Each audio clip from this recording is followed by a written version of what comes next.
Welcome back to Fund Your Future with DRS.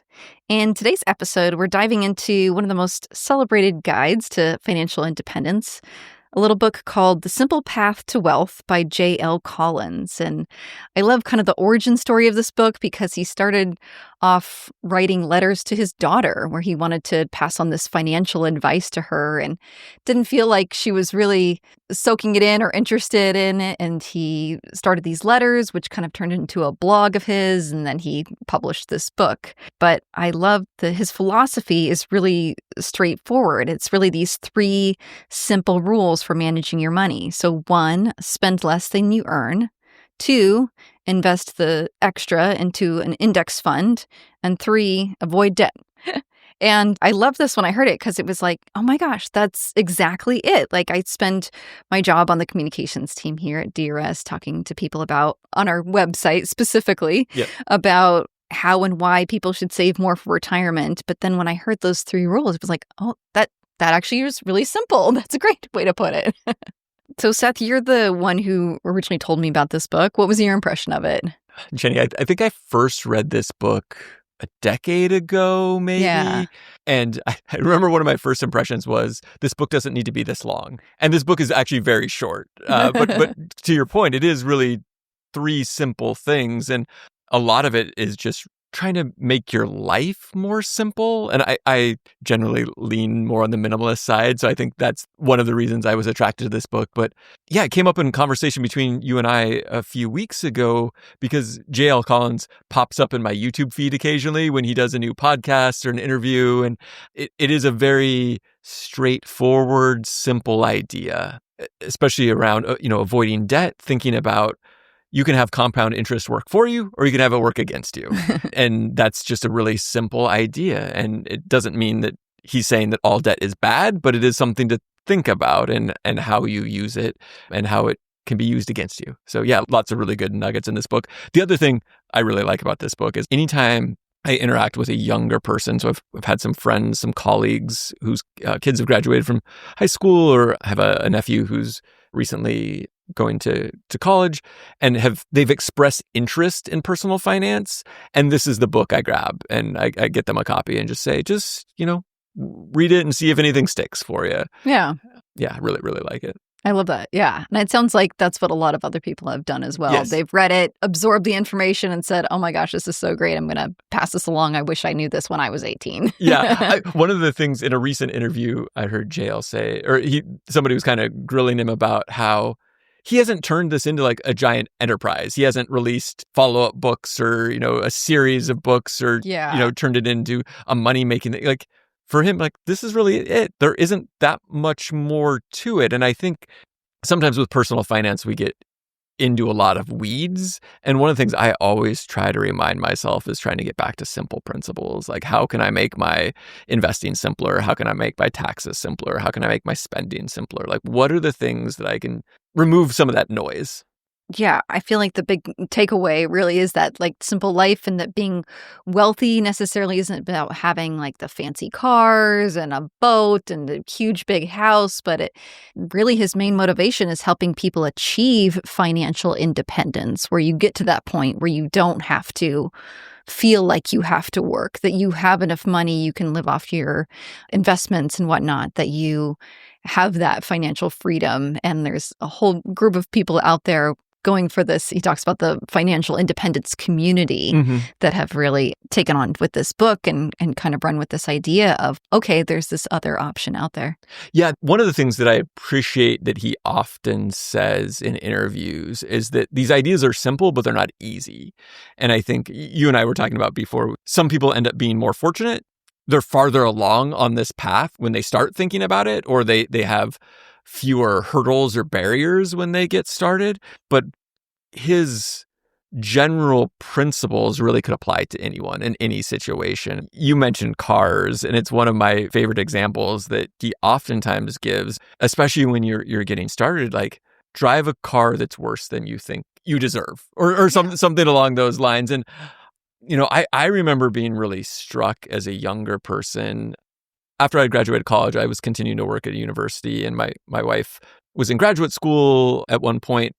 And we really noticed a lot of our friends buying new cars. Like as soon as they had a job, and they all had vehicles that could get them from their home to their place of employment already. They were using the same, the car they had in school or whatever. And maybe they'd had since high school, they, had for some time. But at some point you feel like you deserve or are ready for or have stepped up in life to a newer vehicle. And his point often is that if you can delay that gratification, if you can pay cash, even sometimes if it's a new to you vehicle, but something that is less expensive, you can then invest the rest. Yeah. And I think that's really a key point. Yeah, I love that too. Yeah, he shares that he's never had a car payment. Yeah. And really, like you said, strives to push people towards that, saying like, you don't need this brand new car. If you buy a used car, like you said, you could just go ahead and put that extra money, you're saving interest, put that extra money into an index fund or paying off credit card debt or whatever else it is. That's going to save you huge. To his earlier point, it is simple, but it is uncommon. And that's, I have some friends who a few years ago paid straight cash for a brand new car. And like the people at the dealership were confused. Like it's like it just doesn't happen. And they had made this intentional decision. They knew at one point in their life, they had young kids, they were going to need a bigger vehicle. And so they had saved up for this point of like, this is how much we think we're going to need and how much we're going to be able to afford. And we're able to buy a brand new vehicle just with straight cash and allowing their savings to grow. Once again, allowed compound interest to work for them versus having the car payment and having the interest work against them. As JL said, it's a simple concept, but it's not something that everybody pulls off. Yeah. And then in regards to the debt point, one of the other things he really pushes is this idea around, in the United States, a lot of these financial advisors, they're pushing, you have to buy a house. You have to buy a house in order to grow your wealth. You have to do this. And J.L. Collins actually says, no, you don't.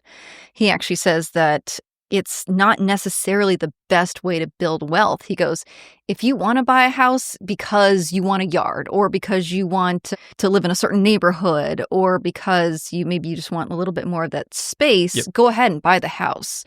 But don't buy it thinking that this is the only way that I can build my not portfolio, but my, your overall net worth. Yes, your overall net worth. Because back to his simple rules, it's like spend less than you earn, invest the extra in an index fund and avoid debt. Mm-hmm. And so one of the biggest ways you can avoid debt is not buying a house. He actually even shares that his own daughter is doing just that. She's renting and then putting the money into an index fund, and that's it. Yeah, it's interesting. I don't want to get too controversial here, but houses can be safe or good investments. I don't know what word I want to use there, but when interest rates are low, that feels better. A lot of us younger folks lived in worlds where interest rates were relatively low. Yeah. And so it didn't seem as costly to own a house. And once again, compound interest working against you or for you.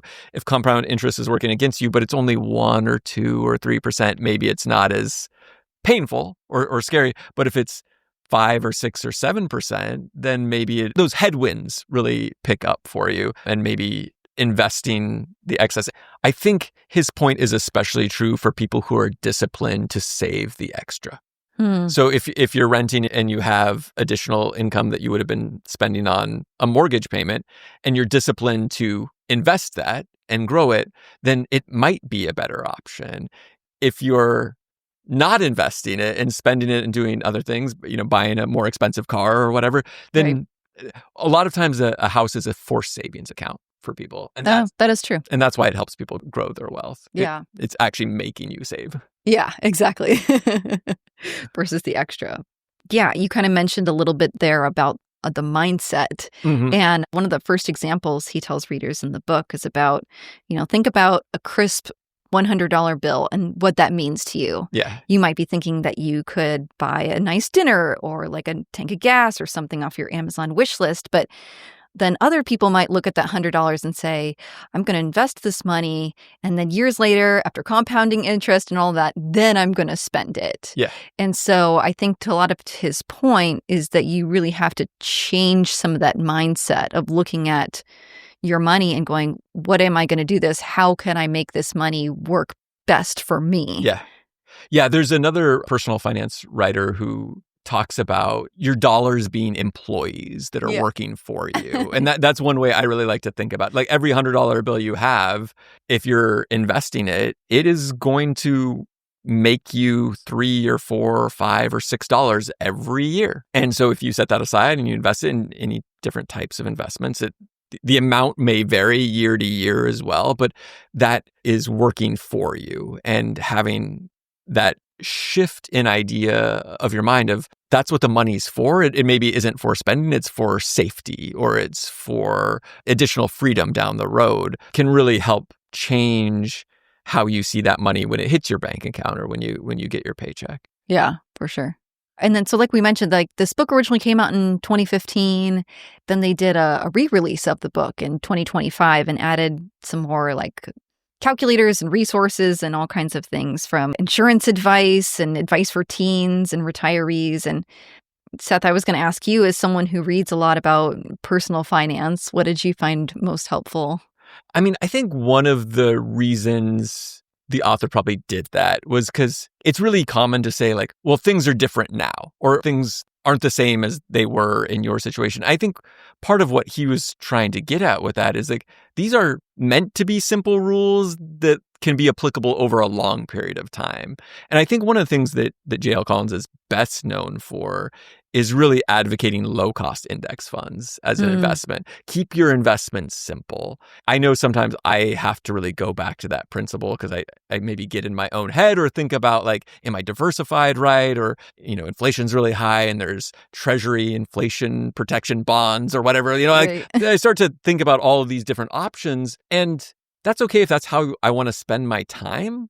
But that's not usually how I want to spend my time, right? I want to be doing other things. I want to be out running or gardening or whatever those things are. And so once again, coming back to those simple principles, and I know we've talked about this a ton on the podcast before, but it's one of the good things usually about employer-provided retirement plans is that they usually have pretty straightforward, simple investments because of the work of J.L. Collins and people like that who've really been focused on, let's find investments that are low cost, that people don't have to be involved with as much. And that's certainly the philosophy of the deferred compensation program, having a lot of low-cost, mostly passive index options. So we could go into a whole another episode. I think we probably have episodes about that already. But that's always one of my takeaways. When somebody brings up J.L. Collins or The Simple Path to Wealth, they're usually talking about like low-cost S&P 500 sort of index funds as their primary investment option.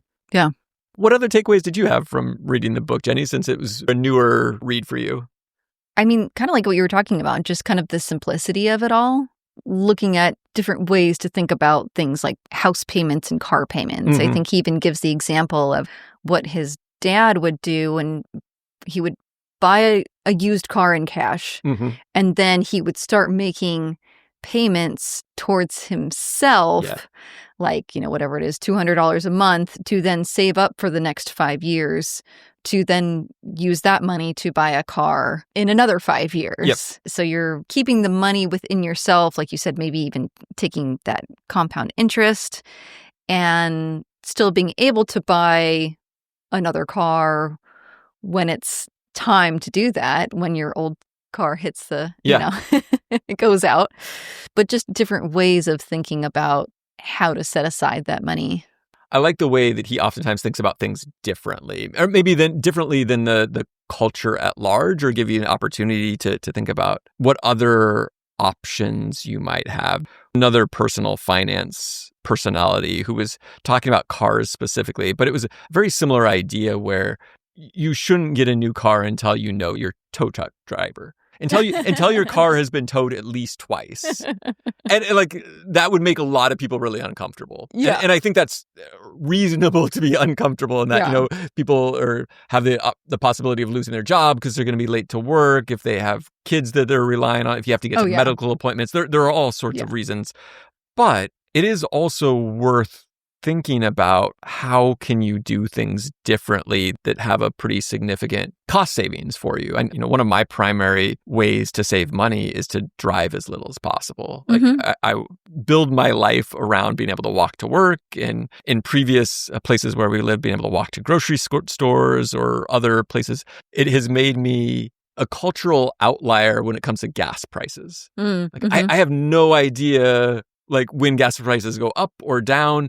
And I also then don't stress about when I have to I fill up my truck with gas a couple times a year. Like Right.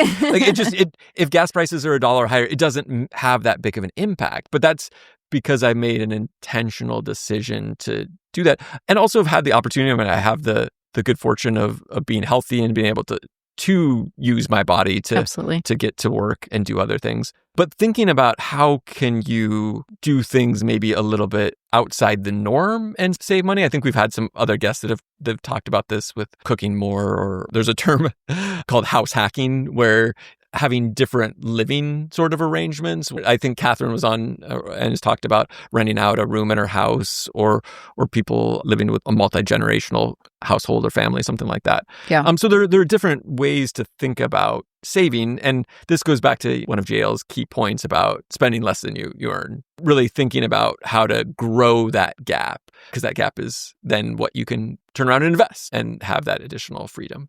Yeah. And the other thing I'll say too is just this idea of index funds versus individual stock market bonds. Yeah.